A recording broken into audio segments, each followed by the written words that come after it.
मी कराड दक्षिणचे कार्यसम्राट आमदार आदरणीय डॉक्टर अतुल भोसले बाबा यांचं विशेष आभार मानतो आणि त्याचबरोबर महाराष्ट्र राज्याचे महसूल मंत्री चंद्रशेखरजी बावनकुळे साहेब आणि महाराष्ट्र राज्याचे लोकप्रिय मुख्यमंत्री देवेंद्रजी फडणवीस साहेब यांनी ही योजना सुरू केली त्याबद्दल त्यांचंही या ठिकाणी मी आज आभार मानतो. आणि आज निश्चितपणाने एक युवा कार्यकर्त्याला संधी देऊन आज आमदार साहेबांनी आमच्यावरती एक न्याय केलेला आहे. युवक कार्यकर्त्यावरती आमच्या वारंगी विभागावरती हे संधी देऊन आम्हाला एक न्याय देण्याचं काम केलेलं आहे असं मी सांगू. निश्चितपणाने आज अतुलबाबांच्या मार्गदर्शनाखाली नेतृत्वाखाली आज कराड दक्षिणमध्ये विकास कामांचा डोंगर उभा चालू आहे. त्याचबरोबर कराड दक्षिणमध्ये सर्व ठिकाणी कामे चालू आहेत.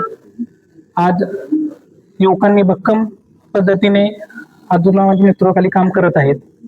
त्याचबरोबर मी आज या जी संधी उपलब्ध करून दिलेली आहे बाबांनी त्या संधीचा पुरेपूर फायदा घेऊन लोकांच्यासाठी जेवढं काही काम करता येईल आणि लोकांच्या बरोबर त्यांचे काही जे प्रश्न असतील पानंद रस्त्यांचे आणि काय वहिवाटीचे ते सोडवण्याचा मी या ठिकाणी या निमित्ताने प्रयत्न करेन.